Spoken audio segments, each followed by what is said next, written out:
Hey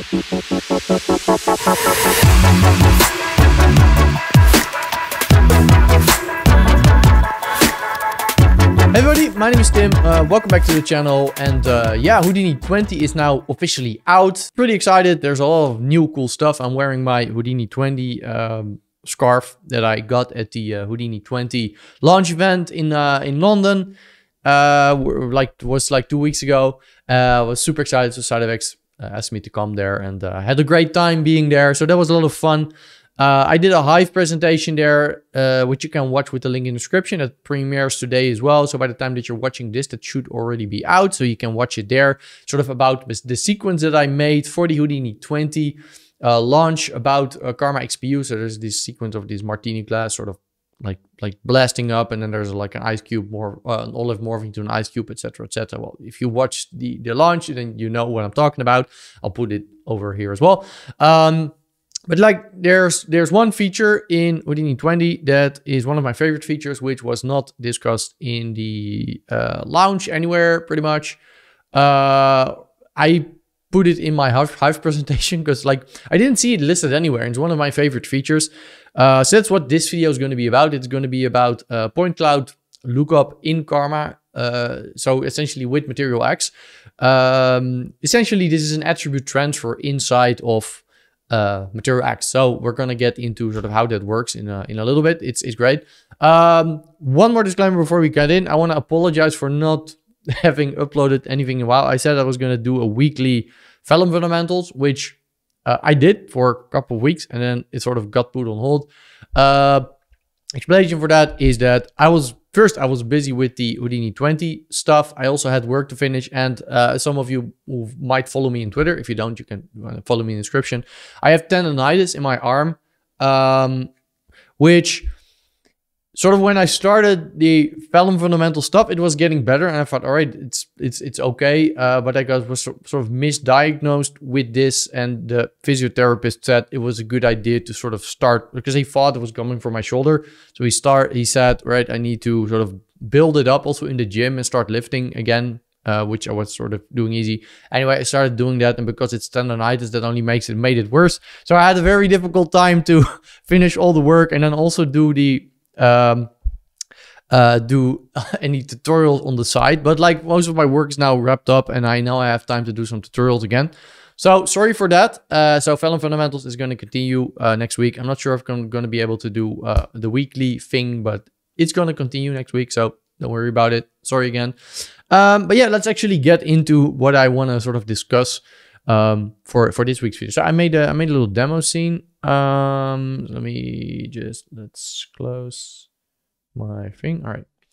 All right. Essentially, let's have a look at this example. So here I have a Megascans asset, which is sort of, you can see, and there's a sort of a very simple, just this water splash, like nothing complicated. See this thing splashing on here. And what you'd expect for something like this is that you'd have like a wet map. So where it sort of hits it, that essentially the rock would stay wet. Let's have a look.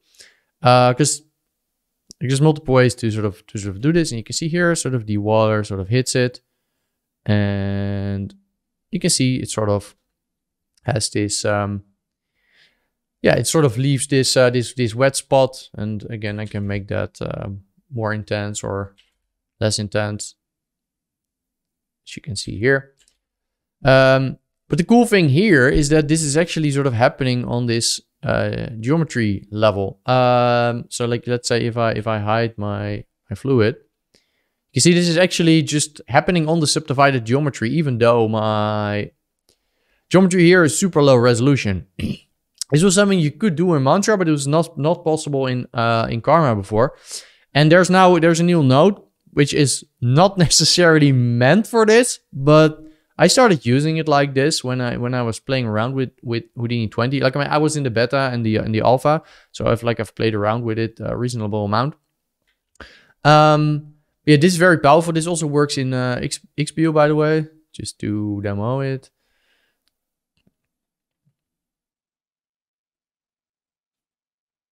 It's producing an error here because the node that I'm using for this is not meant for this, but it does work.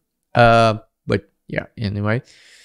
So essentially, if we have a look in here, if I just maximize this, I'm gonna sort of show you a simpler example in here. But essentially, you have a point cloud read here, which essentially loads a BGO sequence for me. And essentially, you can see a couple of parameters, which essentially just allows me to sort of do a point cloud. Do a point cloud lookup, so sort of a fall off type of thing. Let's say if you do attribute transfer in SOPs, that's essentially the same. So let's have a look at first how this how this works. Let's build a new one first, and then I'll go into sort of how I sort of did the wet map example. So let's say we do a geometry, and let's do a grid. Right. Let's have a look at our first. All right, there we go. So I have a grid. We don't necessarily need a lot of objects on it. Let's call this grid. And let's do a pig. And let's move it up in here. And I kind of want to grab sort of the color from this thing. So I do need to bake this to the points on the pig. But so I'm gonna subdivide this a couple of times. So look, let's do subdivisions. I'm gonna save this texture out. So if you didn't know, you can go into asset manager. Oh no, not asset manager. You can go into type properties, and you can actually go in here, extra files, and you can see here. Here are all the textures that are embedded in the HDA. So if you didn't know that, that's super useful. You can go in here. You can save it out. So save as file. I can go in here and just press text and then just go in there. Now I have my texture there. Let's just remove the shader and do the attribute from map. Attribute from map. All right, there we go. This is the example that I showed in my Hive presentation. So with this thing, you can sort of extract an attribute from a texture. So you can see I can put point colors on here. As you can see now I have point colors. Color settings.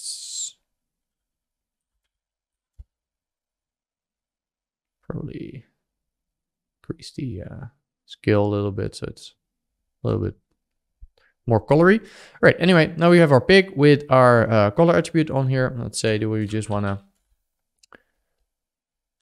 put it like that, and let's go into a lob network. So let's make a lob network. Let's go in there. Let's do stop import. We're going to import. Oh, and this is the one thing I don't like. It always just when you have two views, they both jump to Solaris if you do that, which is a little bit annoying. Well, I can just do scene import maybe. So if you don't know, scene import is essentially object node. You can see the same thing happening again, which is annoying.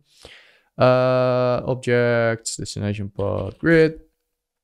Let's just call this grid here. So again, what you put here is going to be sort of what's going to be in your graph over there. It's going to copy and paste. I'm going to put my pig in here, and I'm going to call this pig. All right, let's merge those two in. Let's do material library. Let's add a material on both. Karma material builder. You can just do a simple grid material, which we're gonna assign to our clear in and out of fill materials, and we're gonna assign that to our grid. And on the other side, we're gonna do another material library, and we're gonna make one for our pig. Karma material builder. Let's call this pig. Oops. Let's do a standard image texture. Let's grab our low res that we have, and let's put it into base color. Right. Should call this pig.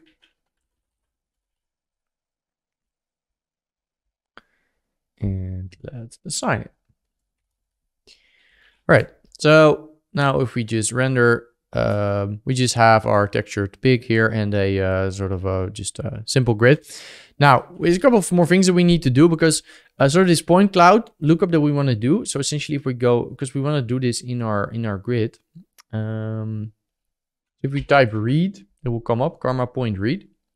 It requires a point cloud file, so you cannot point it actively to a path. I've tried that; it doesn't work. So you cannot be you cannot do this. Normally, you can load operators like that. That doesn't work. Unfortunately, this is something I hope the developers will sort of integrate at some point, but it's not there yet. So what we want to do, because we want to sort of extract attributes from this pig and sort of transfer them on our grid and do it sort of in the shader. So what I'm going to do is I'm going to save this thing out. It needs to be BGO, so it doesn't take USD. It actually takes BGO. Let's call it just geo hip pig.bgo. Then we're gonna go in here and we're gonna not Alembic. We're gonna grab the pig.bgo. So essentially, what we did is we just saved out this thing with these attributes on there, and we're sort of loading it here in the point cloud file. If you hover over this, it will say, all right, you can either load a .pc extension or you can use a BGO. I think this, it's not necessarily used for what I'm using it for, but it's super useful. And I think that's why they didn't include it, because maybe the developers didn't realize how useful this was for other things. I have no idea. Anyway, so what you can do here is you put something and you say, all right, which attribute do we want to extract? Well, in this case, we want to extract color. And let's put PC read into base color. And let's go into our lob network. Let's have a look what this does. All right, so at the moment, not so much because we probably need to increase the search radius. All right, there we go. So you can see if we increase the search radius here, you can see it does get a little bit slower if you really increase it too much. Oh, it's because I put it negative.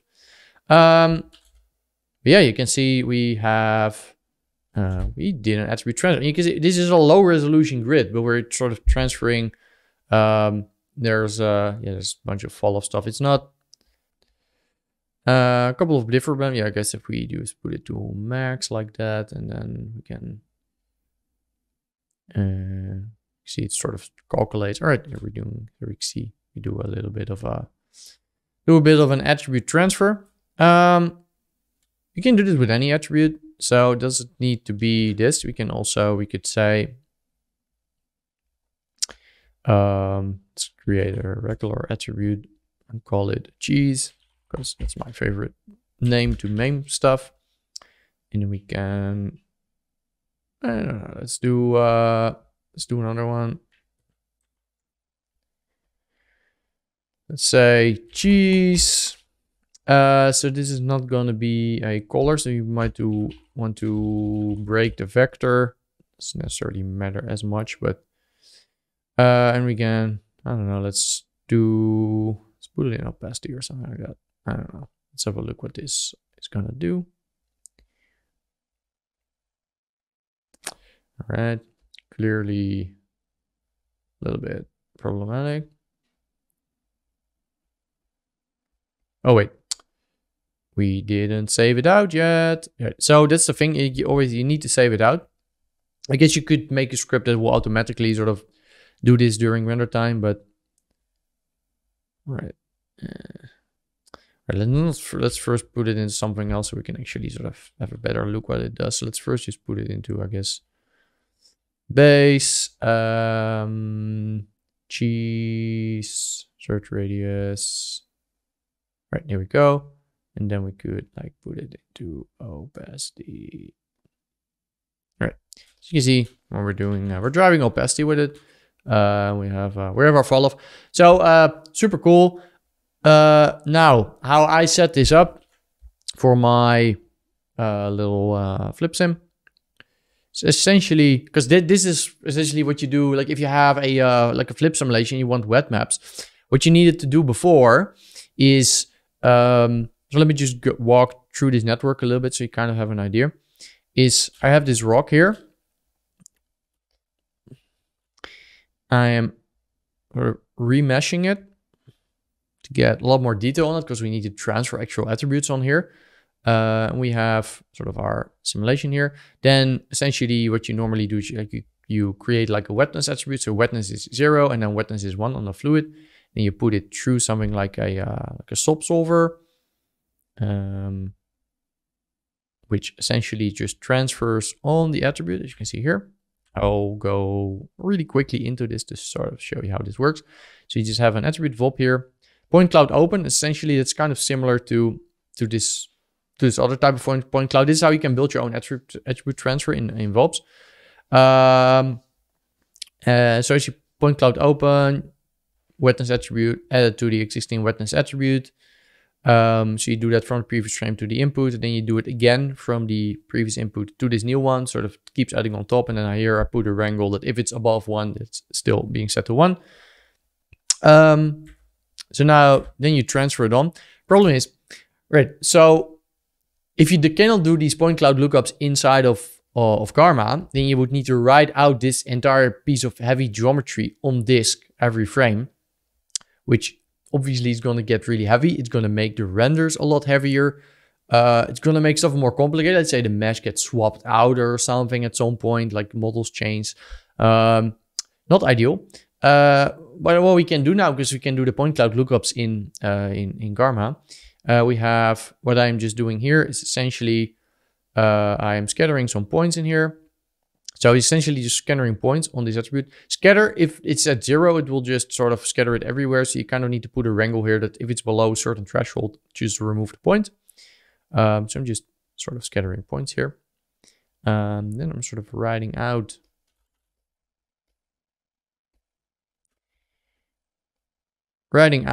these points. So you can see we get sort of just scattered points here, which are very light. You can see only 1 megabyte a frame. Which are scribbable. And then we can go into this LOP network, and then we can essentially just do the same thing that we had before. So I can go in here, material, and you see I here have my Karma PC read. I'm just loading these points. This node is going to complain that it doesn't work with sort of, I can show you, because right now it doesn't error, but if you just make one, all right, have a look. Right, it's going to complain.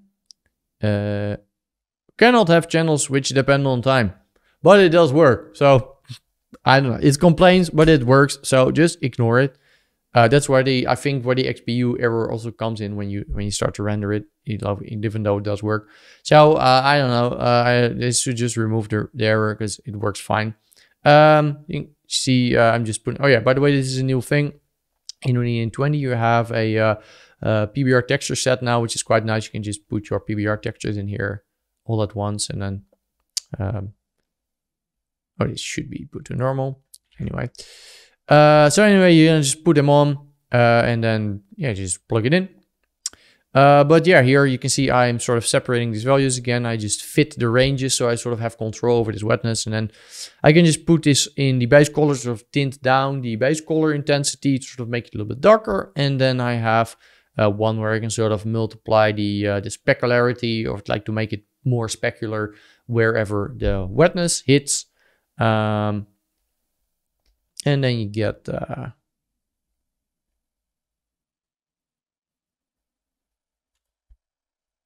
yeah, then you get something like that, which again, Karma CPU and XPU both work.